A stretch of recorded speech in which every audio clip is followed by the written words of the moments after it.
Hello students, we will study about the chapter of social studies, that is history chapter number 2, rural life under the British India. So let's start the remaining paragraph. Impact of रियॉटवारी settlement यानी रैतवारी प्रणाली का प्रभाव. Number 1, even though the riots had to pay land revenue directly to the British, they were exploited. भले ही क्षेत्रों को सीधे अंग्रेज़ों को भू राजस्व का भुगतान करना पड़ता था, लेकिन उनका शोषण किया जाता था. Number 2, the British fixed the land revenue at a high rate and riots were often forced to take loans from the moneylenders who cheated them and often took away their lands. अब British जो है भू राजस्व के राशि जो है निश्चित कर देते थे और हाई रेट पर भी करते थे, और जो रियॉट्स थे यानी रैतवारी में उनको बार बार जो है फोर्स किया जाता था कि वो मनी लैंडर से यानी ज़मींदारों से लोन ले ताकि वो उन्हें चीट कर सके, और जो उनका जो जब वो नहीं भर पाएंगे ज़मीन का भू राजस्व तो वो उनकी ज़मीन को ले लेंगे. Number 3, unable to pay the land revenue, many peasants fled to the countryside and villages became deserted in many regions. The British expected that the new system would transform the peasants into enterprising farmers, but this did not happen.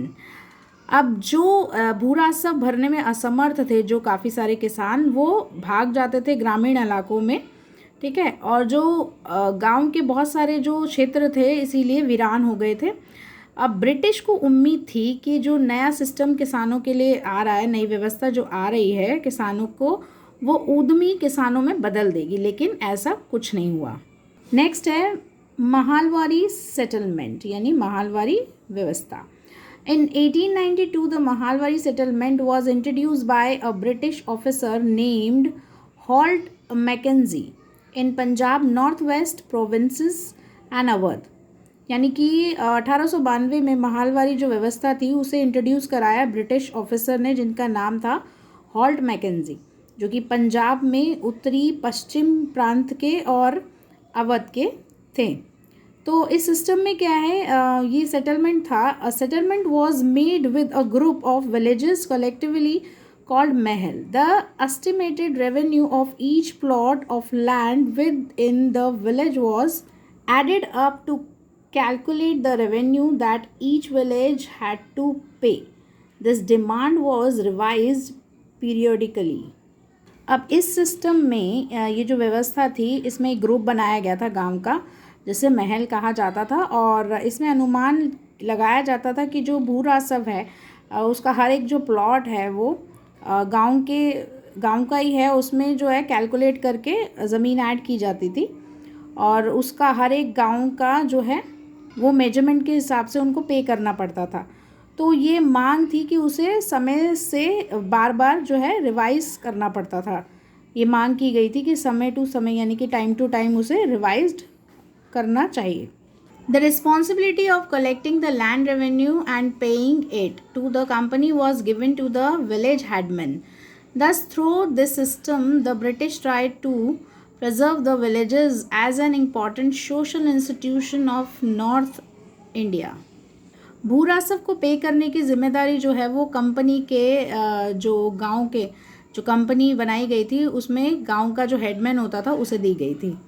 अब इस system के through यानी कि इस व्यवस्था के through जो है कोशिश करता था ब्रिटिश गांव को सुरक्षित रखने की, और जो महत्वपूर्ण जो सामाजिक संस्थान बनाए हैं नॉर्थ इंडिया में यानी उत्तरी भारत में, उसे भी सुरक्षित रखने की महत्वपूर्ण जिम्मेदारी ब्रिटिश के ऊपर थी. इम्पैक्ट ऑफ महालवारी सेटलमेंट यानी कि महालवारी व्यवस्था का प्रभाव. Number 1, in this arrangement also the big and powerful zamindars dominated and exploited the smaller and the poor peasant. अब इसमें जो व्यवस्था की गई थी इसमें जो बड़े और शक्तिशाली ज़मींदार थे वो उन पर हावी हो जाते थे. छोटे जो गरीब किसान होते थे और छोटे होते थे और गरीब किसान होते थे उनका शोषण करते थे वो. सेकेंड है, many small farmers were deprived of ownership of their land by the rich landlords and money lenders of the villages. यानी कि कई सारे जो छोटे छोटे किसान होते थे जो जिनके पास अपनी ज़मीन होती थी, वो अपनी ज़मीन के मालिक होते थे, तो वो क्या है ज़मींदार या फिर ज़मीन के मालिक कहलाते थे गांव के। सेकेंड पॉइंट में ये बताया गया है कि जो छोटे छोटे फार्मर्स हुआ करते थे तो उनको क्या है ऑनरशिप दे दी जाती थी अपनी ज़मीन में, उनकी ज़मीन में जो बड़े बड़े ज़मींदार होते थे, ठीक है, उनके द्वारा, जो गांव के ज़मींदार होते थे उनके द्वारा उन्हें ओनरशिप दे दी जाती थी। नंबर 3 है thus in this system too there was a concentration of land and authority in the hands of a few rich landlords। यानी कि इस सिस्टम में भी यहाँ पर बहुत ध्यान दिया जाता था ज़मीनों के ऊपर और अधिकार उनका होता था, और कुछ ही ज़मींदार ऐसे अमीर ज़मींदार जो होते थे जिनको ज़मीन का ध्यान रखने के लिए और उन्हीं को कुछ विशेष अधिकार दिए जाते थे। नेक्स्ट है कमर्शलाइजेशन ऑफ एग्रीकल्चर, मीन्स कृषि का व्यवसायीकरण। The British also started growing crops that were required in Europe. The British persuaded or pressurized the Indian farmers to produce cash crops like indigo, cotton, raw silk, opium, pepper, tea and sugar. Production of the cash crops enabled the British to make a lot of profit।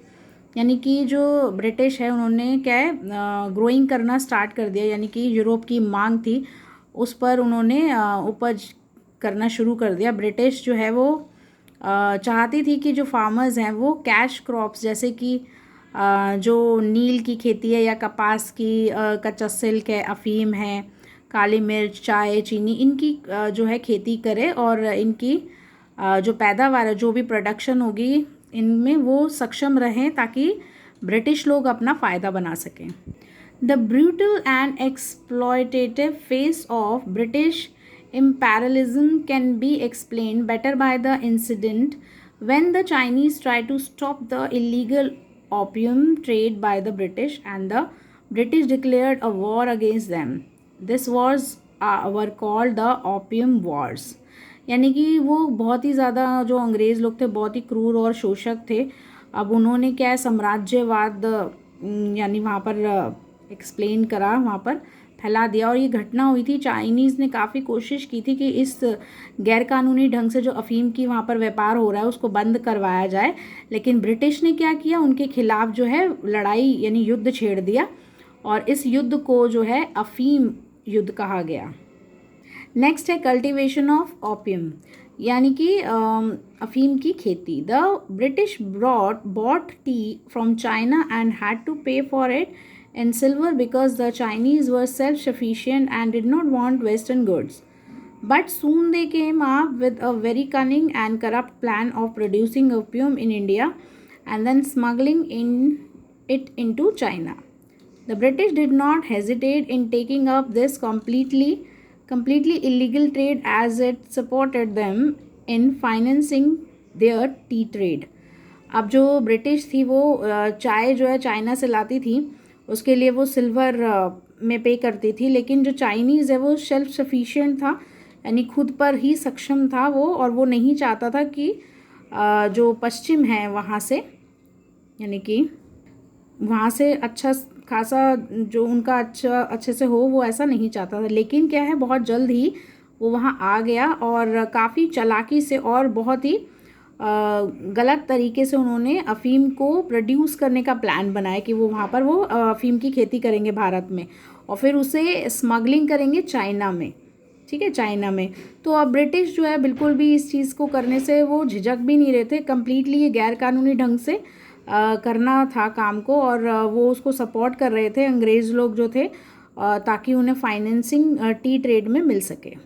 Cultivation of Indigo यानी कि नील की खेती। The Indian Indigo was in great demand by European clothes manufacturers because it produced a rich blue colour.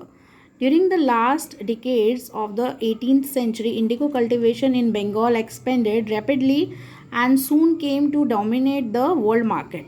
यानी कि जो भारतीय जो थे वो नील की खेती कर रहे थे और बड़ी डिमांड थी यूरोपियन कपड़े की बनाने की वहाँ पर, क्योंकि जो जैसे यह जो जब प्रोड्यूस करते थे ये जो नीला रंग था वो काफ़ी अच्छा रिच कलर था, ब्लू कलर, और लास्ट शताब्दी के यानी कि लास्ट डिकेड में यानी कि 18वीं शताब्दी में जो नील की खेती थी वो बंगाल में काफ़ी उसका बहुत तेज़ी से विस्तार हुआ और जल्दी ही जो है पूरे वर्ल्ड मार्केट में ये हावी हो गया।